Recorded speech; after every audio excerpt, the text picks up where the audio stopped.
Hello, and welcome to my channel. Prepare for a night of terror, psychosis, cults, night stalkers, hostages, let's not forget massacres. A night when you're in someone's unconscious mind, hoping and praying you can run away from the creepy person in your backyard, or maybe escape from the deranged person holding you hostage. Being the audience yourself, you start to ask yourself, how did I get into this transcendental science? It'll trap you in your own mind like a prisoner. Lock your doors, say your prayers, stay out of the driveway, be aware of the bumps in the night, and the prickles in the back of your neck during a good night's sleep. Ladies and gentlemen, the next Brooklyn-bound train is now arriving on the express track. Please stand away to the platform edge, especially when trains are entering and leaving the station.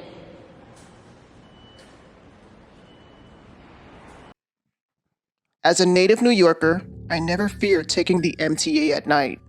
But instead of sneaking in one of my favorite cocktails on the train, I actually sipped on a small coffee.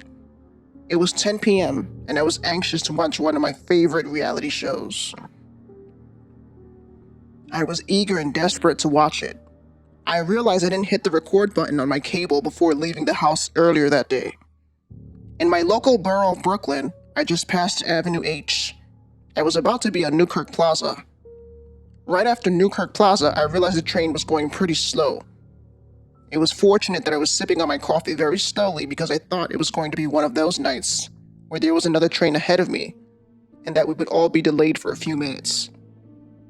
But I also saw that the train all of a sudden picked up speed and it was in the middle of the tracks instead of the right side. The train conductor did not announce that the train would be going express. I remained calm and hired the music on my phone and wore my AirPods. There I stood almost 7 minutes. I started to become impatient. Even though I had only 4 more stops, I took off my AirPods and heard the conductor say, "Please be patient. There was an incident ahead. Just doing investigation." That made my eyebrow raised. I shrugged my shoulders and put my AirPods back on. This time I lowered the volume on my phone, just to be sure that I knew what was bound to happen. All of a sudden, I see the conductor come into the car section I was sitting in. I stared at him, thinking we were going to start moving again. However, he just went into the car and started slamming the door back and forth. Then he speed walks back into his conductor's booth. For some reason, something didn't feel right. I removed my AirPods, and before you knew it, my anxiety started acting up. I put down my coffee and felt twitching on the left side of my arm.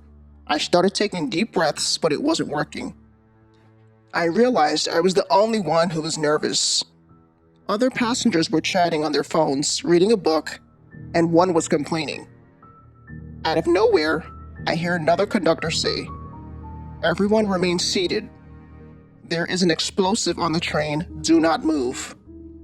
Do not move at all, or you'll draw attention." All of a sudden, everyone's face dropped, and everyone got out of their seats. They all looked at each other and started chattering. I hear many say, "What is going on?" Another person said, "This can't be serious. We're in the middle of the train tracks with no escape." My anxiety was getting worse, and the twitching in my left arm started acting up even more. I called my house phone, but no one was picking up the phone. Out of frustration, I slammed my phone on the window. All I could think was, why would the conductor say, "Do not move, you'll draw attention"? I see the conductor open the door and came out with a machine gun. We all looked at him frightened and clueless at the same time. And the conductor replied back with, "This is a hijack. Everyone get back or I'll start firing." We all backed up slowly. I was in the front of the cart and not too far from the conductor's booth. I quickly tried to run back towards everyone else. I was unfortunate because the conductor grabbed me by my arm and told me to shut up while I questioned him. Everyone else was scrunched up in the back, and others was trying to get to the other cart. He grabbed my throat and told me that he'd be taking me hostage and to shut up again. He pulled out a very sharp knife and placed it near my ribs. Looked at me with a hostile stare, breathing really heavily. My lips started to quiver. I stood there frightened while he stared at me for 7 seconds. He threw me in the booth and told me to stay put. I hear him taking a call on his cell phone, telling someone he's going to get ready to run off and bomb the whole train. After the short talk, he then pulls out a weird-looking amulet. Then another amulet, which was an upside star pentagram. All I heard him say was, "All for you, my God." He clutched the pentagram so tight while his eyes blurred back. While turning my head, I saw a photo of notorious killer Richard Ramirez in his booth. My heart dropped to my stomach. I started thinking, was this guy into an evil cult or something? Why on earth would he want to kill everyone on this train? This is definitely a devil worshipper, I thought. I couldn't even pray or beg for him to stop because I was afraid I would die in an instant.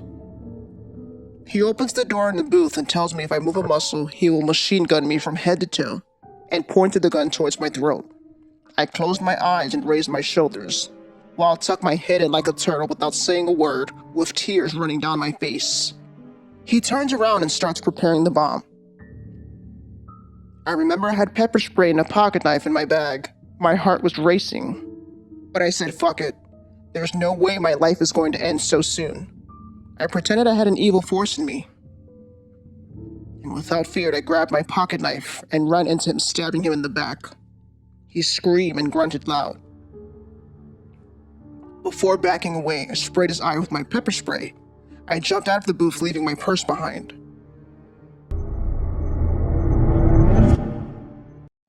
It was 12 p.m. and I just left the bar in a neighborhood in Brooklyn called Kensington. It was literally above ground from the train station. I felt pretty loaded after having a few drinks and didn't really have the stomach to continue drinking. I called the night off with a tall glass of water and quickly cashed out. I walked out of that bar lurching side to side, almost tripping on a glass bottle and struggling to get out my MetroCard. Going down the stairs, I realized there was no one in the booth. I continued to swipe my card through the turnstile. I walked with my eyes glassy and drifting while my glaze floated about my surroundings. Although I heard a train arriving, I remained delayed because I needed to urinate. I continued to the men's bathroom. While entering, it reeked of bleach and worsened to my drunken vision. My eyes squinted and I struggled to the stall. Unfortunately, I ended up urinating on the floor and a bit went on my pants because I couldn't see very well. I continued urinating carelessly. Out of nowhere, I heard...